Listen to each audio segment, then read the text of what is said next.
Welcome to all about taxes. तो दोस्तों, आज हम बात करेंगे एक न्यूली इंसर्टेड सेक्शन 269 ST जो कि फाइनेंस बिल 2017 के द्वारा इंसर्ट किया गया है।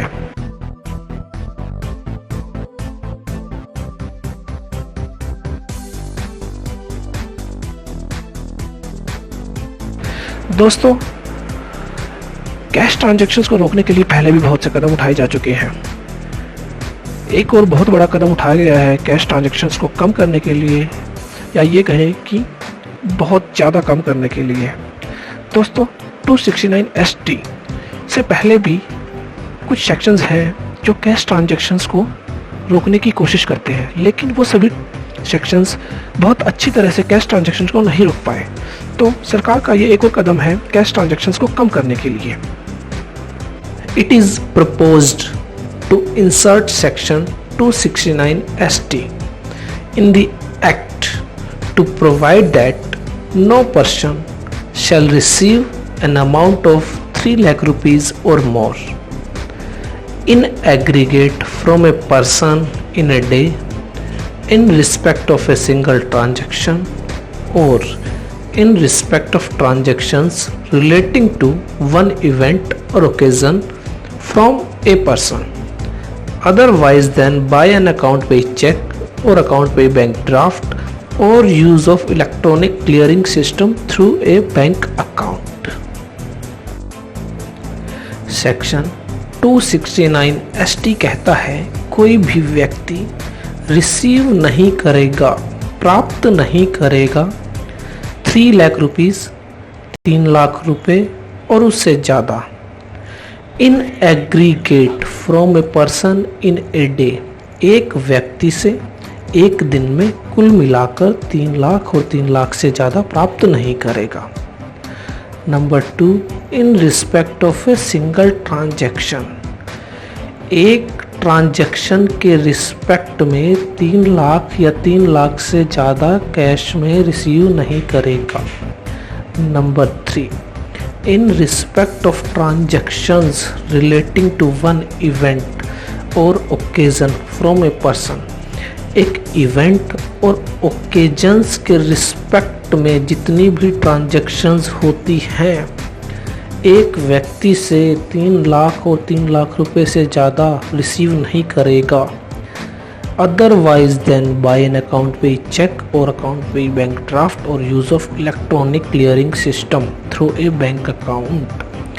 3 लाख और 3 लाख रुपए से ज़्यादा रिसीव नहीं करेगा otherwise than, इसका मतलब यह है कि account payee check, account payee bank draft और इलेक्ट्रॉनिक क्लियरिंग सिस्टम के अलावा किसी और मोड से रिसीव नहीं करेगा।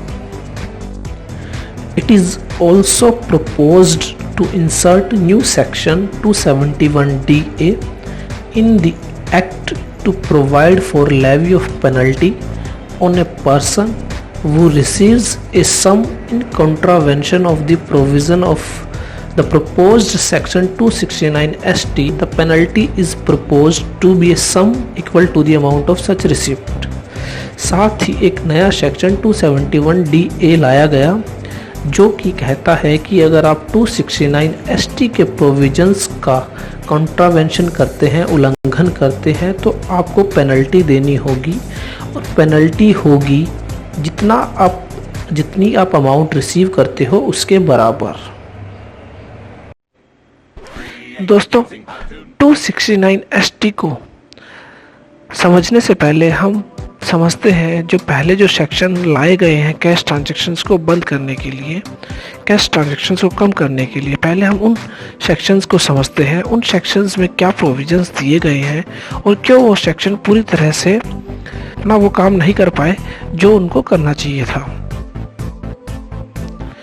क्यों हमें उन सेक्शंस के होते हुए भी ज़रूरत पड़ती है एक नए सेक्शन की 269 ST की। तो चलिए दोस्तों समझते हैं।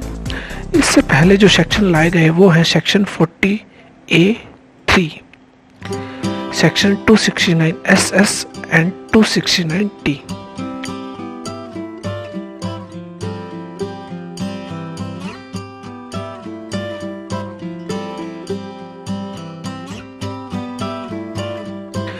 सेक्शन 40A(3) कहता है any expenditure incurred in respect of which payment is made exceeding rupees 20,000 otherwise than account pay check bank draft shall not be allowed as deduction। तो दोस्तों सबसे पहले तो मैं यह क्लियर कर देता हूँ आपको कि यह जो 20,000 की लिमिट है वो घटाकर 10,000 कर दी गई है फ्रॉम 1 अप्रैल 2017। तो दोस्तों 1/4/2017 से पहले अगर कोई एक्सपेंसेस हम इनकर करते हैं 20,000 और 20,000 से ज़्यादा उसकी पेमेंट कैश में करते हैं तो वो सेक्शन हमें एज एन एक्सपेंडिचर अलाउड नहीं होगा।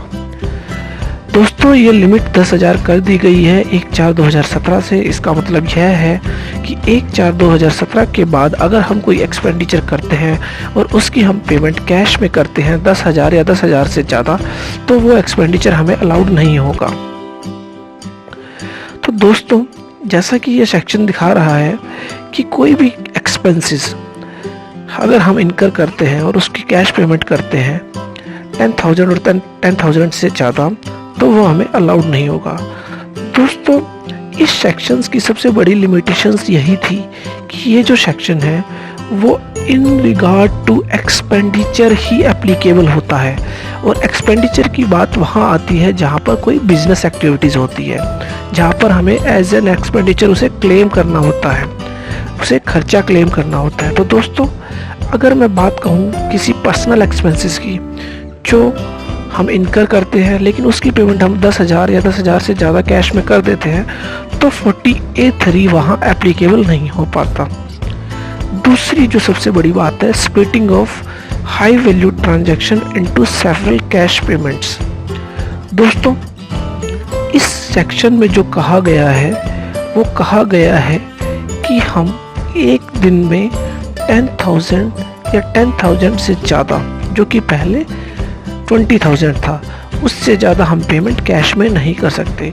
तो दोस्तों होता यह था कि फॉर एग्जांपल एक बिल अगर 50,000 का है तो लोग उसको स्प्लिट कर देते थे बिलो देन 20,000। लाइक मंडे को पेमेंट कर दी जाती है 15,000 की, ट्यूसडे को पेमेंट कर दी जाती है 19,000 की और वेडनेसडे को पेमेंट कर दी जाती है 16,000 की। इस तरह 50,000 का एक बिल जिसकी पेमेंट कैश में कर दी जाती है और 40A(3) वहाँ एप्लीकेबल नहीं हो पाता। तो दोस्तों ये एक लिमिटेशंस थी कि splitting of cash transaction high value transaction into several cash payment. Number 2 applicability to only expenditure in relation to business. Second section 269SS and 269T। दोस्तों सेक्शन 269SS और 269T in regards to loan और deposits बात करता है। Section 269SS कहता है any loan और deposit shall not be taken or accepted from any other person otherwise than by an account payee cheque और अकाउंट पे ड्राफ्ट एक्सीडिंग रुपीज 20,000 और मोर। दोस्तों 269SS कहता है कि हम कोई भी लोन या डिपॉजिट नहीं ले सकते हैं 20,000 और 20,000 से ज़्यादा in cash otherwise than account payee cheque और ड्राफ्ट। तो दोस्तों ये क्लियर है कि no person can accept loan और डिपॉजिट ऑफ रुपीज 20,000 और more other than account payee cheque और ड्राफ्ट। तो दोस्तों इसी तरह 269T कहता है कि हम कोई भी और लोन और डिपॉजिट्स की रीपेमेंट 20,000 और 20,000 से ज़्यादा कैश में नहीं कर सकते हैं other than account payee cheque और अकाउंट पे ड्राफ्ट के अलावा नहीं कर सकते हैं। तो दोस्तों इन दोनों सेक्शंस की सबसे बड़ी लिमिटेशंस यही है कि ये सिर्फ और सिर्फ लोन और डिपॉजिट्स के रिगार्डिंग ही एप्लीकेबल होते हैं। तो दोस्तों पहले जैसा कि आप लोग देख रहे हैं कि पहले भी कैश ट्रांजैक्शंस को कम करने के लिए काफ़ी प्रयास किए गए हैं लेकिन उनमें कुछ इश्यूज रह जाते हैं कि जहाँ पे कैश ट्रांजैक्शंस को हम लोग नहीं रोक पाते हैं। तो दोस्तों इन्हीं ट्रांजैक्शंस को रोकने के लिए 269ST को लाया गया है।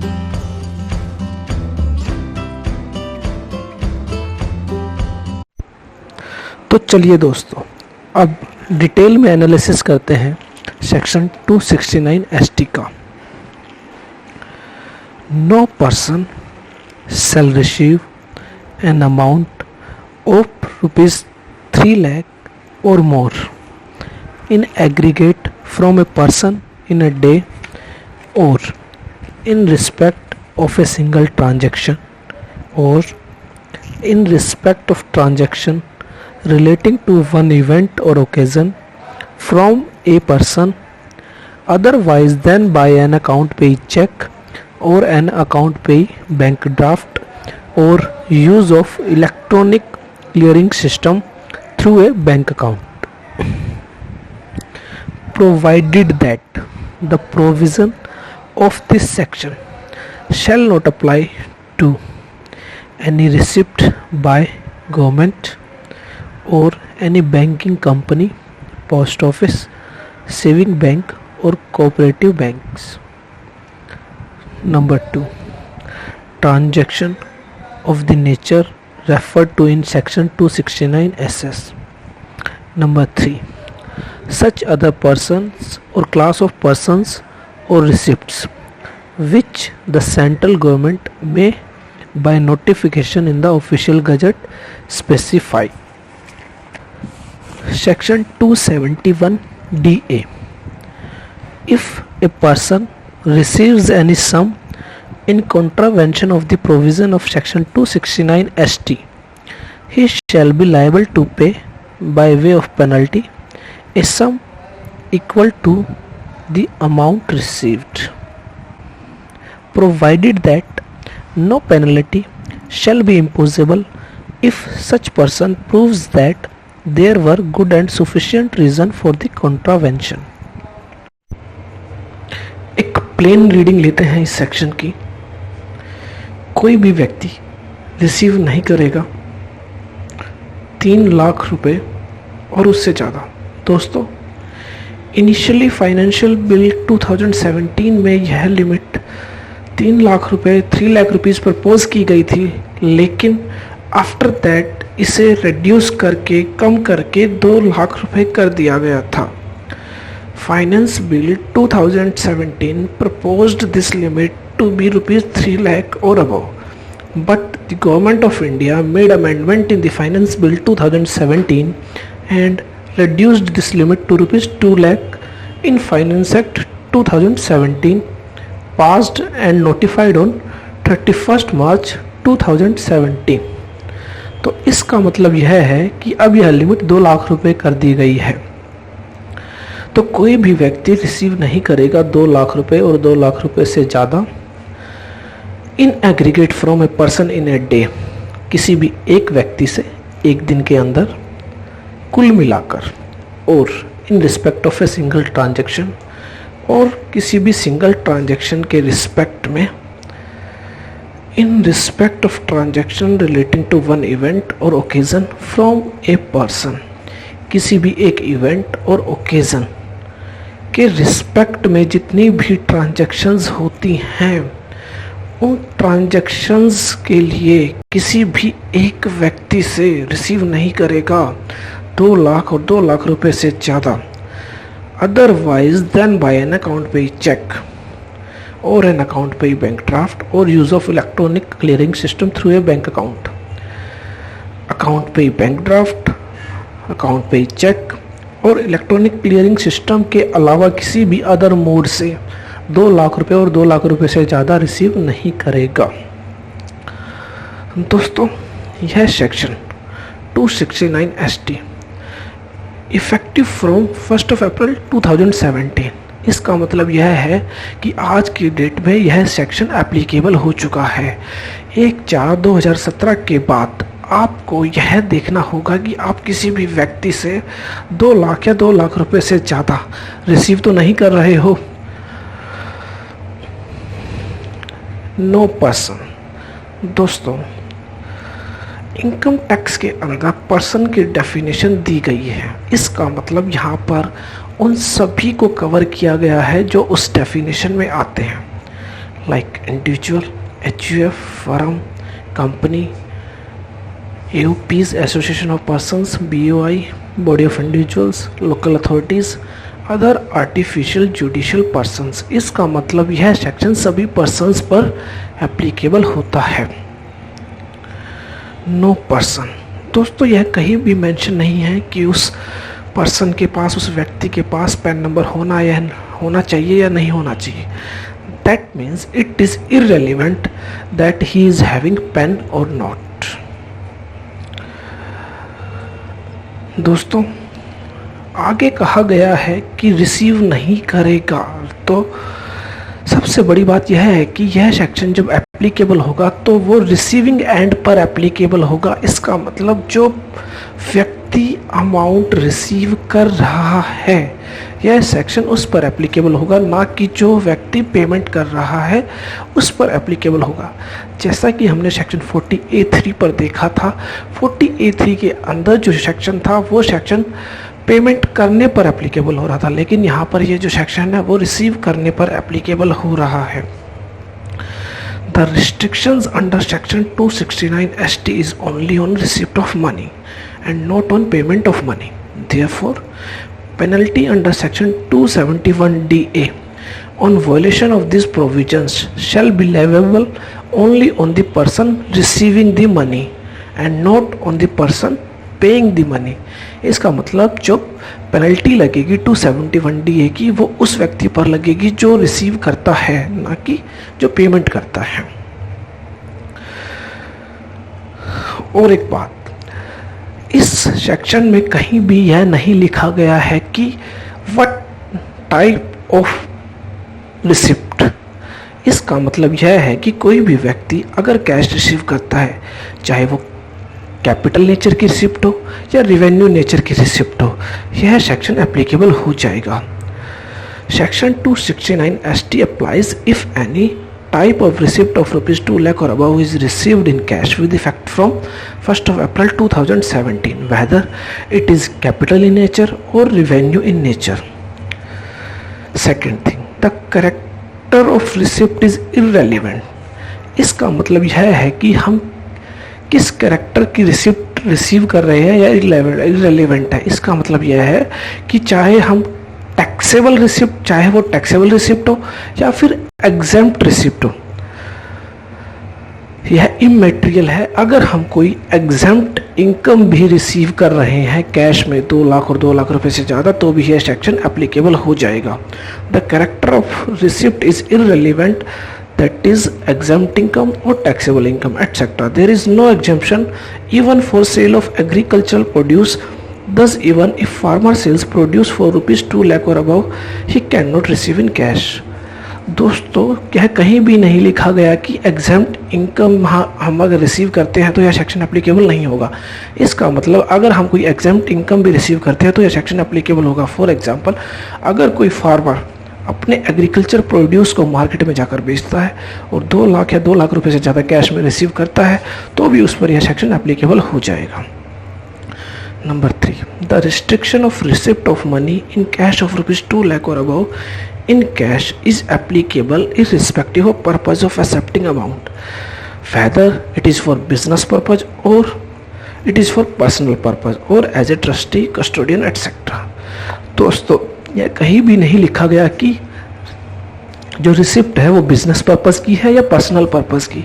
इसका मतलब हम अगर कैश में 2 लाख या 2 लाख रुपए से ज़्यादा अगर लेते हैं, चाहे वो बिजनेस पर्पस के लिए ले या फिर पर्सनल पर्पस के लिए, तो भी यह सेक्शन एप्लीकेबल हो जाएगा। इवन एक ट्रस्ट या कस्टोडियन भी कैश में रिसिप्ट लेता है 2 लाख या 2 लाख से ज़्यादा, तो उस पर भी यह सेक्शन एप्लीकेबल हो जाएगा।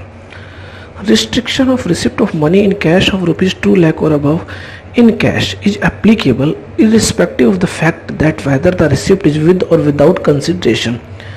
In case receipt of money is without consideration,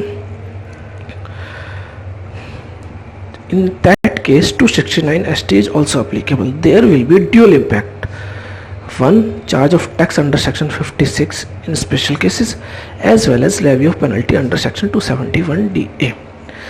दोस्तों अगर हम कोई कैश रिसिप्ट करते हैं 2 लाख या 2 लाख रुपए से ज़्यादा और यह रिसिप्ट विदाउट कंसिडरेशन है, that means out of love and affection है, तो वहाँ भी यह सेक्शन एप्लीकेबल हो जाएगा। जैसा कि हम इनकम फ्रॉम अदर सोर्सेज में अंडर सेक्शन 56 पढ़ते हैं कि जब हम कोई गिफ्ट लेते हैं 50,000 या 50,000 रुपये से ज़्यादा कैश में, तो वह अमाउंट टैक्सेबल हो जाती है, प्रोवाइडेड इन स्पेशल केसेस वो एग्जाम्प्ट है, लाइक गिफ्ट फ्रॉम रिलेटिव्स। तो दोस्तों अगर हम रिलेटिव्स से भी कैश में गिफ्ट लेते हैं तो भले ही वो सेक्शन 56 में तो एग्जम्प्ट हो जाएगी, लेकिन अगर वो 2 लाख या 2 लाख रुपए से ज़्यादा है तो उस पर सेक्शन 269 ST एप्लीकेबल हो जाएगा और वो कॉन्ट्रावेंशन माना जाएगा और उस पर 271 DA की पेनल्टी लग जाएगी।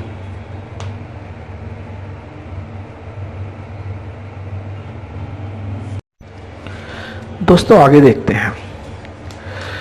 दोस्तों सेक्शन 269 ST में जो वर्ड यूज़ किया गया है वो वर्ड यूज़ किया गया है amount of ₹2 lakh or more. Whether amount includes only cash or cash and kinds. क्या अमाउंट का मतलब यहाँ पर सिर्फ कैश है या काइंड में भी कोई चीज़ मिलती है, कोई चीज़ हमें मिलती है तो वो भी इसमें इंक्लूड होगी। दोस्तों इस पर 2 व्यूज़ लिए जा रहे हैं।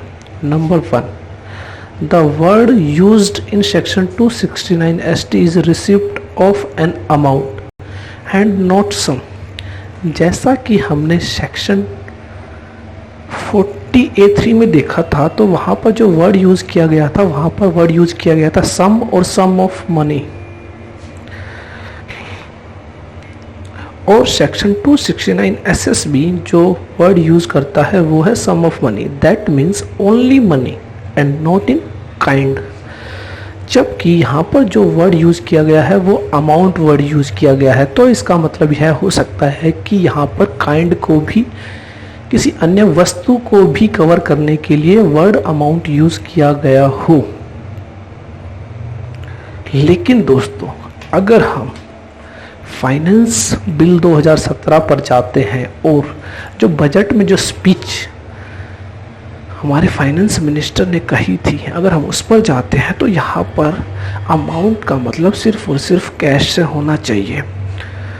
However, it can be logically interpreted that as per the memorandum explaining clause of the Finance Bill 2017, restrictions under section 269S is put only on receipt of money and not on anything in kind. The heading given there is restriction on cash transaction. दोस्तों अगर हम memorandum explaining finance bill की study करते हैं तो वहाँ पर जो हेडिंग दी गई है वो हेडिंग दी गई है रिस्ट्रिक्शंस ऑन कैश ट्रांजैक्शंस। इसका मतलब यह है कि वहाँ पर सिर्फ कैश ट्रांजैक्शंस को ही कवर करने की इंटेंशन है। The relevant descriptions given is that black money is generally transacted in cash and a large amount of unaccounted deal is stored and used in form of cash in order to achieve the mission of the government to move towards a cashless economy to reduce generation and circulation of black money. Finance Bill 2017 proposed to insert section 269 ST। तो दोस्तों अगर हम memorandum explaining finance bill की study करते हैं तो वहाँ पर जो लॉ मेकर्स की इंटेंशन है वो साफ साफ क्लियर हो रही है कि वो कैश ट्रांजैक्शंस को ही कवर करना चाह रहे हैं। और एक बात दोस्तों, अगर हम सेक्शन 271 DA को स्टडी करते हैं जो कि पेनल्टी लगाने की बात करता है जब हम 269 ST का कॉन्ट्रावेंशन करते हैं, तो सेक्शन 271 DA कहता है if a person receives any sum in contravention of section 269 ST। तो दोस्तों सेक्शन 271 DA भी वर्ड यूज कर रहा है any sum. Any sum means money, not in kind. तो दोस्तों 271 DA भी अपने आप में क्लियर करता है कि लॉ मेकर्स यहाँ पर सिर्फ और सिर्फ कैश ट्रांजैक्शंस को कवर करना चाह रहे हैं। Further penalty under section 271 DA what will be levied for contravention of section 269 ST. Section 271 DA starts with if a person receives any sum in contravention of the provision of section 269 ST, therefore logically it can be inferred from those provisions that 269 is in respect of money only. तो दोस्तों दोनों views मैंने आपके सामने रख दिए हैं, इनमें से आप कोई भी व्यूज़ ले सकते हैं। आगे चलते हैं दोस्तों, हम इन तीनों कंडीशंस को डिटेल में स्टडी करेंगे। In aggregate from a person in a day, or in respect of a single transaction, or in respect of transaction related to one event और ओकेजन फ्रॉम ए पर्सन। कुछ ही देर में हम इन तीनों conditions को detail में study करेंगे। आगे बढ़ते हैं। Otherwise then N account payee cheque और an account payee bank draft और use of electronic clearing system through a bank account. दोस्तों अगर हम इन तीनों मोड के अलावा किसी और मोड में पेमेंट रिसीव करते हैं तो यह कॉन्ट्रावेंशन माना जाएगा सेक्शन 269 ST का, और उस पर पेनल्टी लग जाएगी। वो और अदर मोड क्या हो सकते हैं? Like if received by any other mode like cash bearer cheque, closed cheque, self cheque, transfer entry or an adjustment entry in books of accounts etcetera is liable to penalty. तो दोस्तों इन तीनों mode के अलावा जैसे कि हम cash में कोई पेमेंट रिसीव करते हैं, या बियरर चेक जो कि अकाउंट पे ही नहीं होते, हम वो चेक से पेमेंट रिसीव करते हैं, या फिर सेल्फ चेक से हम कोई पेमेंट रिसीव करते हैं, तो भी यह सेक्शन का कॉन्ट्रावेंशन माना जाएगा और उस पर पेनल्टी लग जाएगी। दोस्तों हम कोई एडजस्टमेंट एंट्री भी अपनी बुक्स में पास करते हैं, लाइक कोई पार्टी हमारी एज ए डेटर्स भी हमारी बुक्स में है और एज ए क्रेडिटर्स भी बुक्स में है, और हम उन दोनों को सेट ऑफ कर देते हैं by passing in general entry, यह भी सेक्शन 269 ST का कॉन्ट्रावेंशन माना जाएगा और इस पर पेनल्टी लगाई जाएगी। दोस्तों और एक बात, यहाँ पर साफ साफ लिखा गया है account payee check, account payee bank draft और use of electronic clearing system through banks. तो दोस्तों आज डिजिटलाइज्ड वर्ल्ड के अंदर बहुत सारे ई वॉलेट्स के कॉन्सेप्ट चले हुए हैं जिनसे हम पेमेंट्स करते हैं। तो दोस्तों ना तो ये अकाउंट पे चेक है, ना ही अकाउंट पे बैंक ड्राफ्ट्स है, और ना ही ये कोई क्लियरिंग सिस्टम का यूज़ करते हैं। E wallets payments not covered. A digital payment, example payment by various e wallets or say Paytm are not covered under banks because these e-wallets Paytm are not clearing system using banks. Technically, even payment by cards are not amount to clearing system through bank account. तो दोस्तों अगर देखा जाए तो ये सब भी, अगर इन सब से भी हम पेमेंट करते हैं तो भी यह पेमेंट रिसीव करते हैं तो भी यह 269 ST का कॉन्ट्रावेंशन माना जाएगा और इस पर 271 DA की पेनल्टी लग जाएगी। तो दोस्तों अब हम इन तीनों कंडीशंस को डिटेल में स्टडी करते हैं। Analysis of receipt of ₹2 lakh or more from a person in a day in the aggregate. तो दोस्तों अंडरलाइन कर लीजिए from a person, a day, in the aggregate.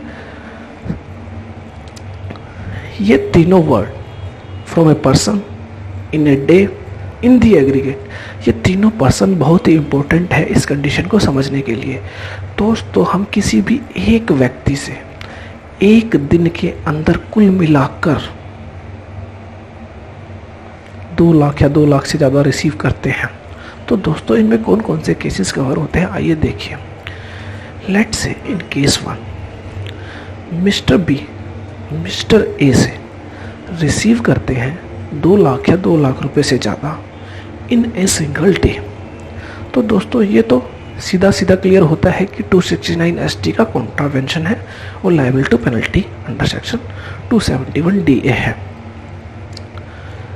Second case, mister B mister A से receive करते हैं 2 लाख और 2 लाख रुपए से ज़्यादा इन ए सिंगल डे, लेकिन वो 50,000 रुपीज़ रिसीव करते हैं 12 PM, रुपीज़ 50,000 रिसीव करते हैं 2 PM, रुपीज़ 50,000 रिसीव करते हैं 4 PM, रुपीज़ 50,000 रिसीव करते हैं 6 PM। तो दोस्तों भले ही सिंगल डे के अंदर अलग अलग इंटरवल पर पेमेंट रिसीव की जाए, हमें जो देखना है वो देखना है कुल मिलाकर एक दिन में। तो दोस्तों यहाँ भी 269 ST का कॉन्ट्रावेंशन माना जाएगा और इस पर पेनल्टी लग जाएगी। Case number 3, mister B receive करते हैं from different person, suppose X Y Z mister A. इन चारों व्यक्ति से 50-50 हज़ार रुपये रिसीव करते हैं। तो दोस्तों यहाँ पर सिंगल डे में मिस्टर बी 2 लाख या 2 लाख रुपए से ज़्यादा रिसीव तो कर रहे हैं, लेकिन किसी एक व्यक्ति से रिसीव नहीं कर रहे हैं, वो अलग अलग व्यक्तियों से रिसीव कर रहे हैं और सभी व्यक्तियों से जिनसे वो रिसीव कर रहे हैं वो अमाउंट 2 लाख रुपए से कम है। तो यहाँ पर 269 ST की इस कंडीशन का कॉन्ट्रावेंशन नहीं हुआ है तो उन पर पेनल्टी नहीं लगेगी। दोस्तों मैं आपको फिर से बता रहा हूँ, यहाँ पर 269 ST की इस कंडीशन का जो हम पढ़ रहे हैं, कंडीशन 1 ए कंडीशन का कॉन्ट्रावेंशन नहीं हुआ है। हो सकता है अदर कंडीशंस में वो कॉन्ट्रावेंशन हो, लेकिन फॉर द टाइम बिंग इस कंडीशन का कॉन्ट्रावेंशन नहीं हुआ है। तो इस कंडीशन के अंदर यह 271 DA की पेनल्टी के लिए लायबल नहीं होगा। There will be no violation of section 269 ST if payment are received from different persons in a single day and none of such payment exceeds the specified limit of rupees 2 lakhs. For example, in a single day, Mr. B receives payment from our different persons, namely X, Y, Z and A. All these payments are within the specified limits.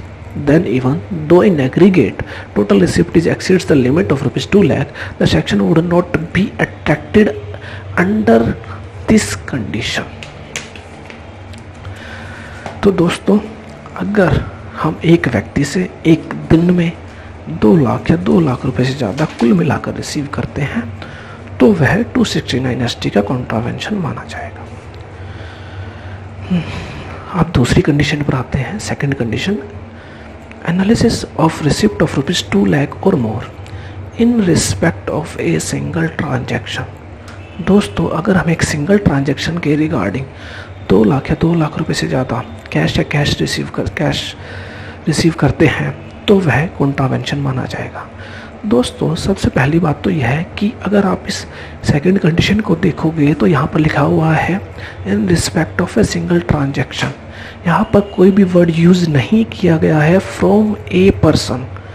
तो दोस्तों अगर मैं single transaction के regarding एक या एक से ज़्यादा व्यक्तियों से भी पैसा रिसीव करता हूँ और वो पैसा कुल मिलाकर 2 लाख या 2 लाख से ज़्यादा होता है तो यह 269 ST का कॉन्ट्रावेंशन माना जाएगा।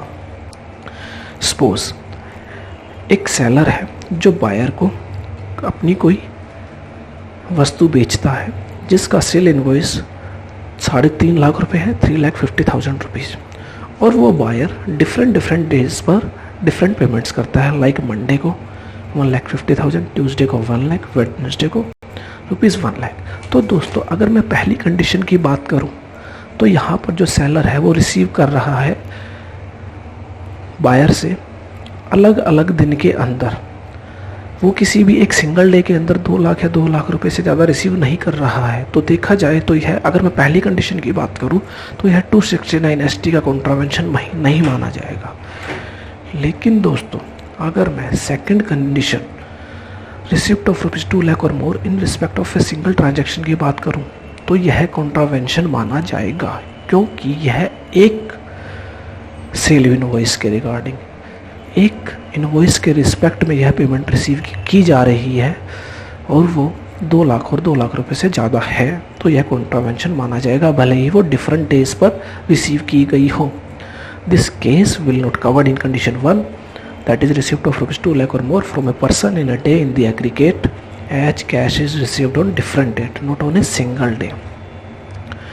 It envisages the receipt of ₹2 lakh or more in respect of a single transaction, though not in aggregate on a single day.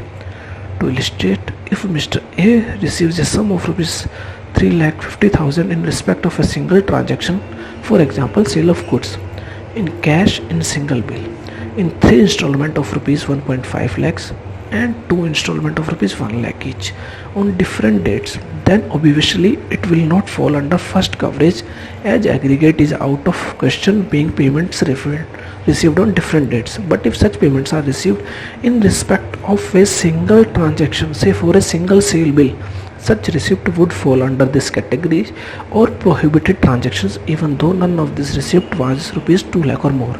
This is very important condition which prohibits the splitting of payments over several days. दोस्तों हमारी second जो condition है वो splitting जो हम करते थे, high value transactions को स्प्लिटिंग कर करके पेमेंट दिखाते थे, उसके लिए यह बहुत ही इम्पोर्टेंट है और यह स्प्लिटिंग वाले कॉन्सेप्ट को क्रैप करने के लिए, उसको ख़त्म करने के लिए है. Example, bill issued for any service और good for amount for rupees 2 lakh or more may also be covered if amount received against such bill is rupees 2 lakh or more in cash in a day or days. If hospital bill is rupees 2 lakh or more, hospital cannot accept payment from patient in cash. Agreement entered into for any transaction be covered under provisions if amount received in cash is rupees 2 lakh or more in agreement period, whether in a day or days or year or years. दोस्तों मैं एक बार फिर यहाँ पे clear कर देना चाह रहा हूँ कि जो सेकंड कंडीशन है उसमें from a person word use नहीं किया गया है. इसका मतलब यह है कि इस एग्ज़ाम्पल में अगर सेल इनवॉइस जो कि रुपीज़ 3,50,000 का है कि जो पेमेंट्स हैं अगर वो हम डिफरेंट पर्सन से भी रिसीव करते हैं तो भी यह 269 ST का कॉन्ट्रावेंशन माना जाएगा और लायबल टू पेनल्टी होगा. दोस्तों अब हम अपनी अगली कंडीशन जो कि आखिरी कंडीशन है, analysis of receipt of rupees 2 lakh or more in relation to one event or occasion from a person. दोस्तों इस कंडीशंस के अंदर मेनली एक इवेंट और ओकेज़न के रिगार्डिंग जितनी भी ट्रांजैक्शंस होती हैं उन सभी को कवर किया गया है. हालांकि दोस्तों इवेंट और ओकेज़न को ना ही इस सेक्शन के अंदर डिफ़ाइन किया गया है, ना ही इनकम टैक्स के अंदर डिफ़ाइन किया गया है. तो बेसिकली किसी भी वन इवेंट और ओकेज़न के रिगार्डिंग जितनी भी रिसिप्ट्स हैं फ्रॉम ए पर्सन, एक व्यक्ति से, in relation to all the transactions, उस इवेंट की सभी ट्रांजेक्शन्स के रिगार्डिंग एक व्यक्ति से जो भी रिसिप्ट है उसको कवर किया गया है. जैसे कि दोस्तों हम बहुत बार रिम्बर्समेंट रिसीव करते हैं, लाइक हम किसी पार्टी के बिहाफ पे या किसी कस्टमर के बिहाफ पे या फिर अपनी कंपनी के बिहाफ पे ही कहीं बाहर जाते हैं और उनके बिहाफ पर कुछ खर्च करते हैं और उन खर्च की गई अमाउंट को बाद में जब हम एज ए रिम्बर्समेंट रिसीव करते हैं, वो भी अगर 2 लाख या 2 लाख से ज़्यादा है और हम उसको कैश में रिसीव करते हैं तो भी यह 269 ST का कॉन्ट्रावेंशन माना जाएगा और it will be liable to penalty under section 271 DA. दोस्तों मैरिजेस, बर्थडेज और एनिवर्सरीज पार्टीज़ के अंदर भी जब हम गिफ्ट वगैरह रिसीव करते हैं, अगर वह गिफ्ट 2 लाख या 2 लाख रुपए ज़्यादा है और कैश में है तो यह 269 ST का कॉन्ट्रावेंशन माना जाएगा. It will be liable to penalty under section 271 DA.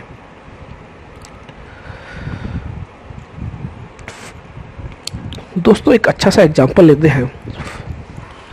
Suppose कीजिए मिस्टर एक्स अपनी मैरिज के अंदर एक वेडिंग मैनेजर से, एक वेडिंग ऑर्गेनाइज़र से सर्विसेज लेते हैं और वो जो वेडिंग ऑर्गेनाइज़र हैं वो उनके लिए different type of services provide करती हैं, like wedding garden, wedding tent and wedding decoration. और इन सभी सर्विसेज के रिगार्डिंग वो डिफरेंट इन्वॉइसेस इशू करती हैं. लाइक वेडिंग गार्डन के लिए वो रुपीज़ 2 लाख का इन्वॉइस इशू करती हैं, वेडिंग टेंट के लिए वो रुपीज़ 2 लाख का इन्वॉइस इशू करती हैं एंड वेडिंग डेकोरेशन इसके लिए वो रुपीज़ 2 लाख का इन्वॉइस इशू करती हैं. तो दोस्तों इन्हीं सभी 3 डिफरेंट बिल्स की पेमेंट्स कुल मिलाकर बनती है 6 लाख रुपए।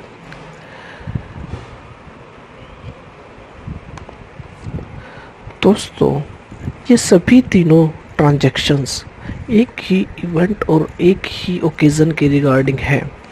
एक ही इवेंट वो है मैरिज, तो मैरिज, बर्थडेज, एनिवर्सरीज एट्सेट्रा के रिगार्डिंग, एक ओकेज़न के रिगार्डिंग जितनी भी ट्रांजैक्शंस होंगी उनके लिए कुल मिलाकर 2 लाख और 2 लाख की लिमिट दी गई है। तो दोस्तों यहाँ पर अगर 6 लाख रुपए हैं तो उनमें से अगर 6 लाख की पेमेंट को कैश इन काइंड या अदरवाइज रिसीव किया जाता है तो वो liable to penalty under section 271 DA होगा। If a person has done work of different nature in a marriage of his customer, say given garden on rent for marriage reception, given tent and done decoration services, and has issued 3 different bills of rupees 2 lakh each for each separate services, total rupees 6 lakh, then he can receive only 2 lakh from his customer in cash etc. in respect of all these 3 bills. If entire rupees 6 lakhs are taken in cash etc., then even though the limit of per transaction and also limit per day entity is not crossed, but since all the transactions are related with the single occasion of a person, the limit will be a single limit for all the related transactions. दोस्तों I hope आपको तीनों conditions अच्छे से समझ में आ गई होगी। पहली कंडीशंस, एक सिंगल डे के अंदर एक सिंगल बंदे को, एक सिंगल पर्सन को से हम 2 लाख या 2 लाख रुपए ज़्यादा रिसीव नहीं कर सकते। दूसरी कंडीशन, हम किसी भी सिंगल ट्रांजैक्शंस के रिगार्डिंग 2 लाख या 2 लाख रुपए से ज़्यादा कैश रिसीव नहीं कर सकते, भले ही वो एक व्यक्ति से हो या एक से ज़्यादा व्यक्तियों से हो। Number 3, in respect of one event occasion, जितने भी उसके रिस्पेक्टिव ट्रांजैक्शंस हैं उन सब के रिगार्डिंग हम 2 लाख या 2 लाख रुपए से ज़्यादा कैश में रिसीव नहीं कर सकते। तो दोस्तों वैसे तो हमारा ये सेक्शन कंप्लीट हो गया है, लेकिन कुछ क्रिटिकल इश्यूज़ मैं आप लोगों के साथ डिस्कशन करना चाहता हूँ। Number 1, is cash withdrawal from bank more than rupees 2 lakh is liable for penalty under section 271 DA और नोट। दोस्तों अगर हम बैंक से कैश विड्रॉल करते हैं 2 लाख या 2 लाख रुपए से ज़्यादा, तो क्या वो 269 ST का कॉन्ट्रावेंशन माना जाएगा और it will be liable to penalty under section 271 DA। दोस्तों अगर इस सेक्शन की मैं प्लेन रीडिंग करूं तो यह सेल्फ विड्रॉल, कैश विड्रॉल को भी कवर कर लेगा। अगर हम बैंक से 2 लाख या 2 लाख रुपए से ज़्यादा सेल्फ में कैश विड्रॉल करते हैं तो 269 ST का कॉन्ट्रावेंशन हो जाएगा और it will be liable to penalty under section 271 DA। But दोस्तों इसके रिगार्डिंग CBDT ने एक क्लैरिफिकेशन 5 अप्रैल 2017 को इशू की है, जिसमें यह साफ साफ कहा गया है कि कैश विड्रॉल अगर हम करते हैं बैंक से 2 लाख और 2 लाख रुपए से ज़्यादा तो यह 269 ST का कॉन्ट्रावेंशन नहीं माना जाएगा और it will not be liable to penalty under section 271 DA। Any contravention to the provision of section 269 ST shall attract penalty of a sum equal to the amount of such receipt. However, the said restriction is not applicable to any receipt by government, by banking company, post office, saving bank or cooperative banks. It has also been decided that the restriction on cash transactions shall not apply to withdrawal of cash from a bank, cooperative bank or a post office saving bank account. I hope आपको भी ये clear हो गया होगा। Second, gift in cash. दोस्तों अगर हम cash में कोई गिफ्ट रिसीव करते हैं तो basically it is taxable under section 56 under income from other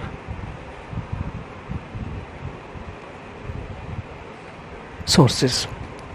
दोस्तों according to the provision of section 56 अगर हम 50,000 या 50,000 रुपये से ज़्यादा कैश में गिफ्ट रिसीव करते हैं तो it will be taxable. However अगर हम यह रिलेटिव्स से रिसीव करते हैं जो कि डेफिनेशन इनकम टैक्स के अंदर दी गई है तो यह एग्जाम्प्ट है। लेकिन दोस्तों 269 ST के आने के बाद अगर हम रिलेटिव से भी 2 लाख या 2 लाख रुपये से ज़्यादा कैश रिसीव करते हैं तो वो भले ही under section 56 income from other sources exempt हो, लेकिन यह 269 ST का कॉन्ट्रावेंशन माना जाएगा और it will be liable to penalty under section 271 DA।